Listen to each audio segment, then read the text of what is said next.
శక్తితోనే జరిపితే Russia చమురు కొనొద్దని Trump ఆదేశించడం ఏంటి? దానిపైన ఇప్పటికీ మోడీ మౌనంగా ఉండడం ఏంటి? జయశంకర్ మౌనం ఏంటి? పీయూష్ గోయల్ మౌనం ఏంటి? పదే పదే Trump, Marco Rubio, white house spokes persons Russia చమురు కొనడం ఆపుతామని భారతదేశం హామీ ఇచ్చిందని చెప్తున్నారు. మరి మీరు ఎందుకు మౌనంగా ఉంటున్నారు? లేదు, మేము హామీ ఇవ్వలేదని చెప్పే ధైర్యం ఎందుకు చేయలేకపోతున్నారు? సో ఇది శక్తితో చేసిన వ్యవహారం అవుతుందా? కొన్ని రష్యా నుంచి చమురు కొనడం ఆపేస్తే భారత్కి ఎలా లాభమో చెప్పండి. ఆపడం మొదలు పెట్టారు కదా, లెక్కలతో సహా మన ముందు ఉన్నది కదా. డిసెంబర్ 2025లో కంపేర్ టు డిసెంబర్ 2024 మీకు 15% తగ్గింది.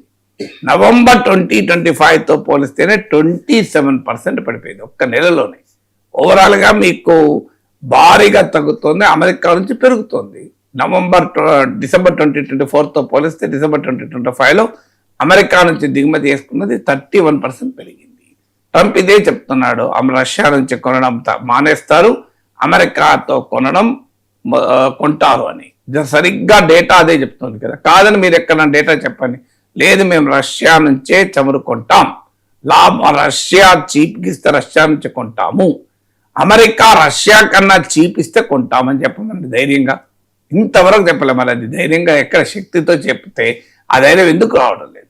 మాకు అమెరికా రష్యాతో సంబంధం లేదు, ఎవరు చౌకగా చమురిస్తే వాళ్ళ దగ్గర కొంటాం అని ధైర్యంగా ఒక్క మాట భారత ప్రభుత్వాన్ని చెప్పమనండి.